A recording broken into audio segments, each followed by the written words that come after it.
So, the wrath of God is one topic that I love talking about. But something I want to talk about today is obedience. So, something that people may not realize about me because I have spent so much of my time loving God and talking about God, even as a spiritual person, even as just who I am, is one of the things I didn't like and I couldn't reconcile for the longest time was obedience, right? So, obedience is something that I think it's a topic that is just so important in so many different ways. And it's been misinterpreted, misconstrued, it's been misused, manipulated, and so much more. And so that's what I want to dive into today, just having that full discussion of what does it mean to be obedient to God? Does God even require our obedience? You know, these are simple things, but they are things that, unless you are actively seeking your own relationship with God, you are probably getting fed someone else's perspective. And that's what I want to change. I want to help you find your own relationship and your own perspective because that is the most important one, right? Like you wouldn't go to a neighbor to ask about your child or your son or your daughter and how they were and what they needed from you. You would develop that relationship so that you knew what their needs were and you understood them better. And that's exactly what I am really excited about.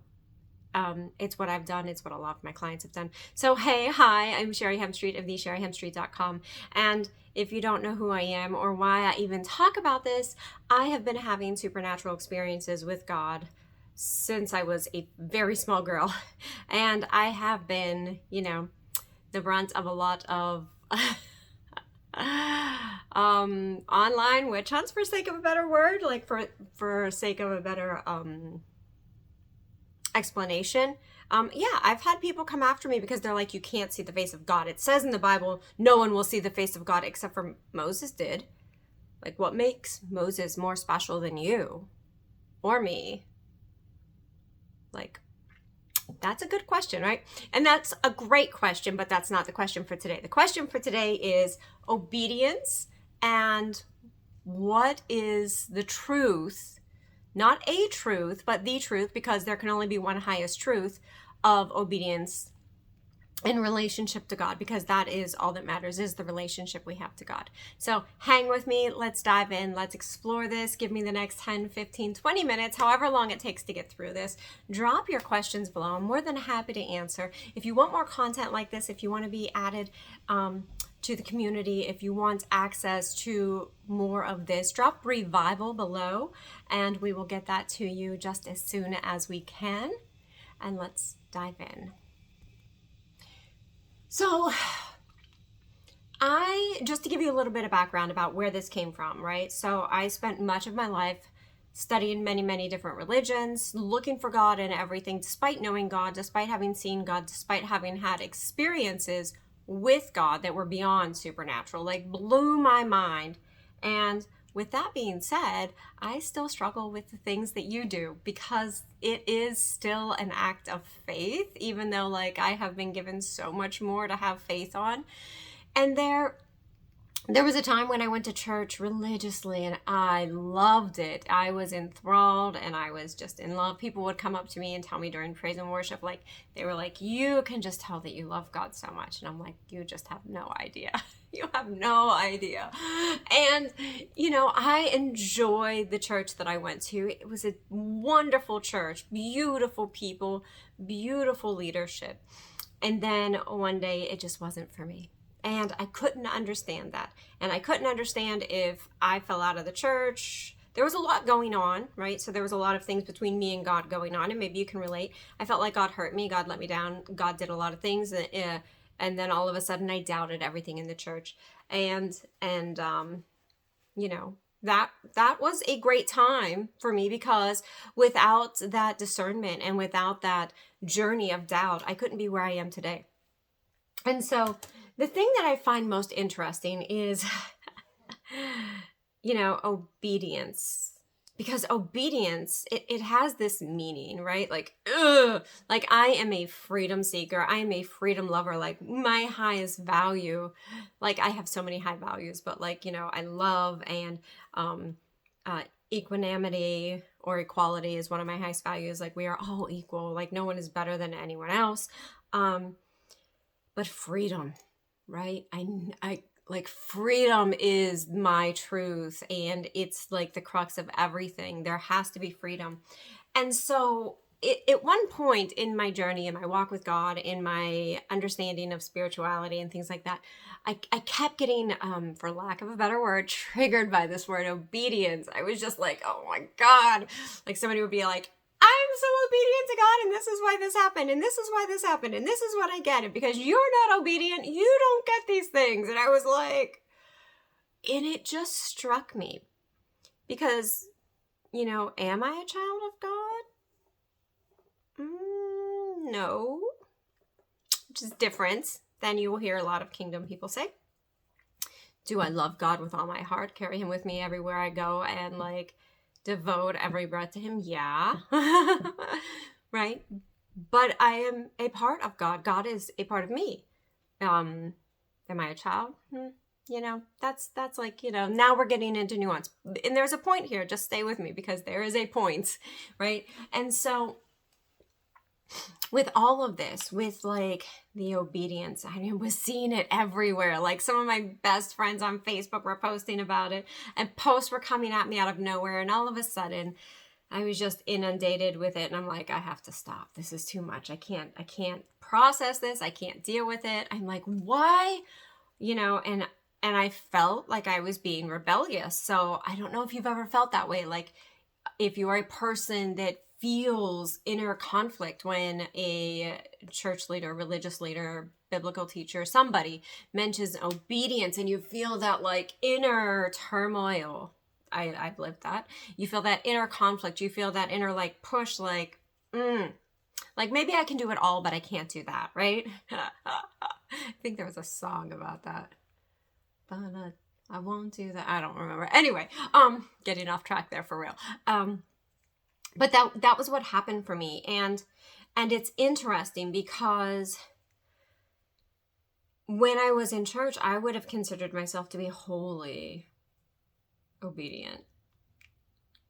And that is also because I was blinded with love in a way, right? Like I was fine. I was drunk with love, blind with love, massively in love, love God with all my heart, just like took God everywhere I went with me, openly and joyfully. So many, many years later, it seems so weird that all of a sudden I couldn't reconcile this word obedience. And when that happened, I was pretty upset. I was, struggling with myself, struggling with the thought, struggling with so much of it. It was just so not working for me. The whole concept of it was not working for me. And with that being said, I had to do some deep thoughts and do some deep introspection. And I actually spent a lot of time with God and wrestling with God, like we all hear about that. I literally was wrestling with God, which is funny because I wasn't wrestling with God. I was wrestling with what I thought God required. And I thought that this put me out of his realm. I thought this put me out of his reach, out of his touch, out of his blessings, out of his protection, out of God. I thought it put me out of the realm of God because I was wholly unwilling to be obedient. I'm like, I had some pretty strong thoughts about obedience, like F obedience. No, we're not doing that. And I did like I do for everything. I waited on God, and I waited and I waited and I waited. And when I finally could get to a point where I quit being attached to the answer I thought it was going to be and the expectation that I had that I thought was the only way that it could be, I was finally given the revelation and the understanding that I so desperately wanted and so desperately needed. So I don't know if you've been there. I don't know if like the church has hurt you or spiritual people have hurt you, or there's just not enough depth in spirituality. Eventually you do hit that wall, right? And so we're looking at that, or, the church is requiring a lot of you, and um, obedience comes up, right? Because there's so much to be obedient about. So much. Everything is a rule and a structure, with God and in the Bible and in religion and in church and in scripture, and it kind of feels like I'm here to challenge that, but I'm not, right? Like, I struggled with that as well. I struggled with being here to challenge that, and there's nothing to challenge. What I found out that I was challenging was the misunderstanding of it, the miscommunication of it, the concept of it being misconstrued, manipulated, used for one's own ends. And we're going into just a beautiful sacred time, a time where nothing is going to be as it was. New leaders are rising up. People are ever evolving. And so you have to look at when the Bible was written and what obedience means. I had the most wonderful woman. She knows who she is, but I will just say thank you, Christina. And I hope I said your name right, because it's Greek and she spells it particularly beautifully. I just love her. And so I put out a video and she's like, Sherry, this is so good, because in Greek there are like 8 or 9 different meanings for a verb or something, and I can't remember her exact words. And she's like, this makes so much sense, because how could we know? And she's like, I think it goes back to what you say. You have to read the Bible with your heart. And yes, you can read the Bible logically with your mind, and you can make it make sense. And a lot of people do, but that would be like entering into a relationship with your mind only. So like from here up, right? Like, we're not going to put any feelings into it. We're going to process everything mentally. And that does a great disservice. And so that's the same thing that I found about the word obedience. Like, I did a video about the wrath of God, and there is no wrath to God. God is love. So where did this wrath to God come from? And I'm exploring this in the Bible, and I'm looking through this, and I'm like, this was not his intention. This was not the meaning that God put forth. But it was the meaning that people took from it, and it was the meaning that people needed in a different time, in a different mode of society, in a different era, right? It's an entirely different era that the Bible was written in. And so due to the immense collective evolution and singular evolution that each one of us are individually going through, and that we are returning to God, and returning to God in our own way, and returning to God in truth, and people who have never quite been able to reconcile like the manipulation that comes with the Bible, it's unfortunate, right? It's unfortunate, because you have to understand that the men who wrote the Bible and gave us the Bible, yes, and of course there were women, we excluded them just for safety's sake, so we'll just stay with that, because that was necessary. But these men that wrote the Bible, they weren't bad men. They wrote to the level and the extent of their knowledge. And everything comes through the lens of the person. And one of the things that I learned when God was teaching me how to be prophetic and how to understand visions and interpret things was to move out of my own way and get my own filters out and get my own views out and get my own lenses out for clarity, for understanding, and for truth, for not my truth, not the truth, not a truth at that level, because there are different levels of truth everywhere we go and different perspectives of truth, but there can only be one highest level of truth, right? And so God taught me to move outside of those things. And unfortunately, that was just not possibly the case when these men wrote that. And you have to understand that we don't know these men personally to understand their perspective and their deliverance of these things. They're put into words, and we create this imaginary voice in our head, and we read them and we assimilate them from this text in this Bible that we have. And we're like, oh, this is what this person meant, and this is how it sounded, and this is, but there is so much nuance that gets lost. If somebody just related every word to this, if you read every word to this in a transcript of what I'm saying to you now, so much of my own nonverbal communications would be lost. So much of the understanding of who I am presenting this information, so that you can take it all in through all of your senses, would be lost. And so we forget about that part. We forget about that part. We look at the Bible as a we look at it as not multidimensional. It is holographic though. Like, this is meant to be holographic. This is the thoughts, the words, the emotions, the feelings, the communication of somebody that was in my form, your form at once. And so, I don't want to judge whether things have been manipulated, King James, cough, cough, or by anyone else, because that's not my space to do so. I can simply make an observation about that. But when it comes to obedience, the word obedience has many different meanings, and through many different languages and many different times and many different eras and many different modes of the day, modes of society, modes of, the era, the common era that they were in. Just like it means something to yeet someone today, like, yeet this person out the window. I don't recommend that. They didn't use the word yeet then, so you're not going to find, but if the Bible was written in modern times, it would be like, we're going to yeet this stripper out of the community or something. I don't know, right?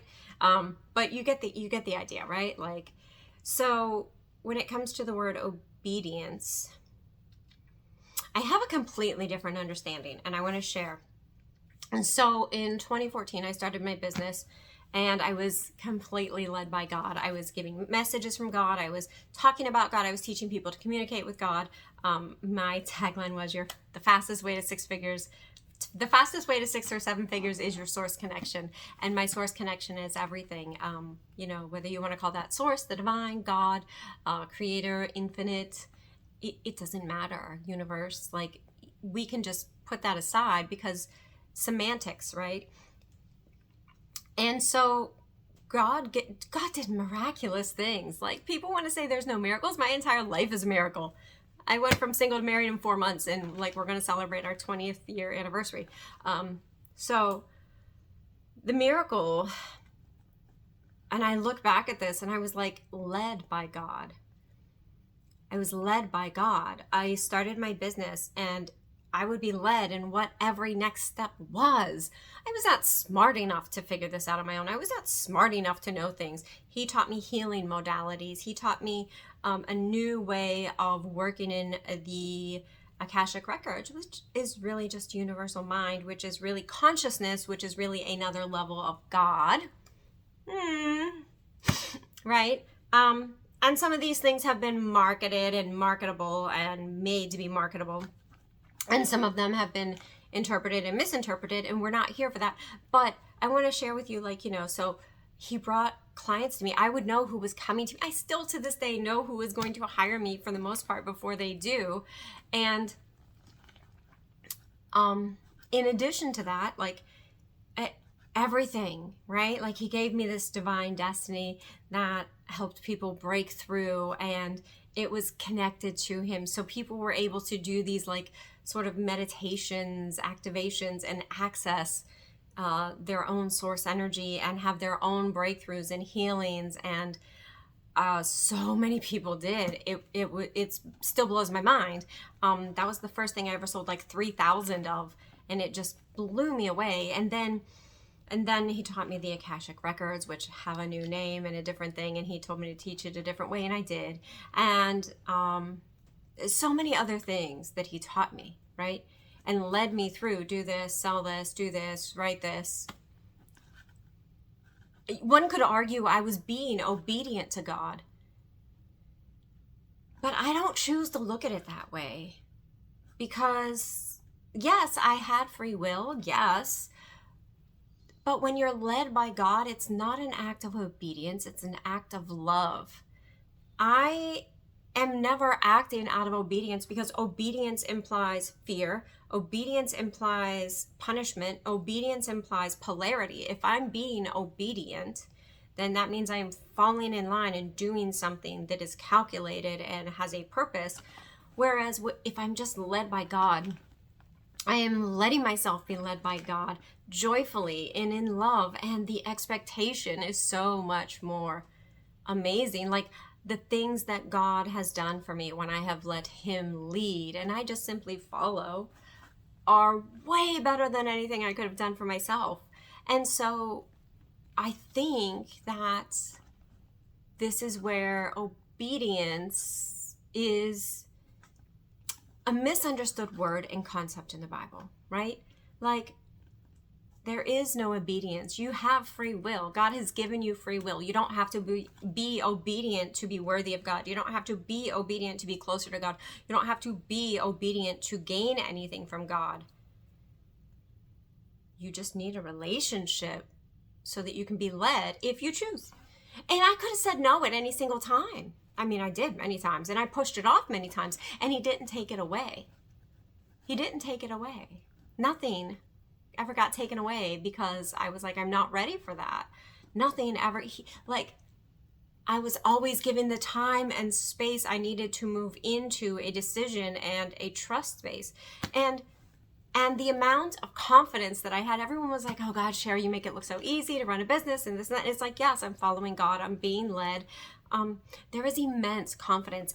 The confidence that is alleviating all fear and doubt comes from being led by God. That is the one thing I could say, right? Like, people are like, you seem so fearless. And I'm like, if you only knew. Like, yes, I am so fearless, but I'm fearless because I trust in God and I'm letting God lead me and I'm being led and I'm taking the actions that I'm being guided to. And it's so easy because I have a track record. I have a huge track record. And I know that there is only good with God, right? And so that is my perspective on obedience. Obedience isn't necessarily something we do to please God. God doesn't need our obedience. He doesn't need to manipulate us. He gave us free will. Why would we need to be manipulated? Why do we have to be obedient? There is no gold star. We're not winning any prize. There's no structure. But just like anyone else, if you have a relationship with them, think of someone you have the closest relationship with. When they guide you to a surprise, right? Like they've done something for you. They've created something for you. They bought something for you. They created an experience, a moment. They have a surprise for you. Would you stop them and say, no, I'm not interested. I'm not going to be obedient. Like, what? They didn't ask you to be obedient. They're trying to gift you something. They're trying to give to you. They're trying to elate you. They're trying to bring you joy. It's about you, not about them. And I think that's a lot of what people miss with God and the relationship with God and obedience. So if you open your Bible anywhere and you can find the word obedience, think of it in a different way than you currently do, right? Or tell me how you think of it. I would love to hear that. Unfortunately, I'm sure I'm going to open my Bible and there's going to be nothing for obedience that's going to pop up. I know Romans has it somewhere. Let me see. I really am bad at finding things to actually reference in the Bible. I should get better at that. I might not, right? Because speaking from my heart, you either know or you don't know, right? I'm not asking you to believe me. I'm not asking you to change your beliefs. I'm asking you to find your own truth. So yeah, I can't even find Romans and I know it's in here. That's funny. But the fact of the matter is that obedience is never the word. Obedience is never required. It's entirely different. And as you let yourself be led, life gets easier, right? So I see it this way, this is God and maybe this is where you are. And life is probably a little hard, right? So the more you allow God to lead you, the closer you get, the more alignment you have, the easier life gets, the easier it flows, the more amazing and magnanimous and incredible it gets until you are right smack here. And when you are right smack here, in what they would call obedience or the will of God, you are really just living your purpose and answering your calling. And you are so in touch with that divine flow that the world opens up and everything just is available to you. It is yours. It is like everything recognizes the divine in you that you are being led by, that you are following, that you are answering. And so I've experienced that, and I've gone in and out of it and in and out of it. I've tried it 100 different ways till Friday. And I would say that's the better life than relying on my own human and all of that. Because at the end of the day, it's a beautiful life the closer you are in alignment to living your divine purpose, your divine calling, and being in alignment and being led by God. And so it happens one step at a time, one choice at a time, one opportunity, or as I like to call it, invitation at a time. You are always getting another invitation to come into communion with God, into relationship, to know God and the God within, greater than you do at this moment, greater than you do at that moment, greater in this moment, greater still, always greater still, because there is just so much goodness there. So I hope that I've clearly help to present a new perspective on obedience. I just kind of laugh now because I'm no longer triggered by it. I have a deeper understanding of it. I've spent time with God understanding it. And, you know, he's literally like, why do I need obedience? If I created you, why do I need obedience? If I live and dwell within you, what do I need obedience from you for? What does obedience give to God? What does obedience do for him? Like nothing, right? Someone's always willing to answer the call of God. And someone's always willing to live that life of flow and ease and beauty and joy and divinity. You always have free will. Always. It's the greatest gift. I would love to hear your thoughts on this. I am Sherry Hemstreet of thesherryhemstreet.com. And remember, you are love and you are loved. And I love you. And thank you for being here. And thank you for just participating in this. Remember, if you want more of this content, if you want to join the community, if you want access to these right away and other content that my team and I are making, just drop Revival below and we'll get it to you. If not, thank you so much once again.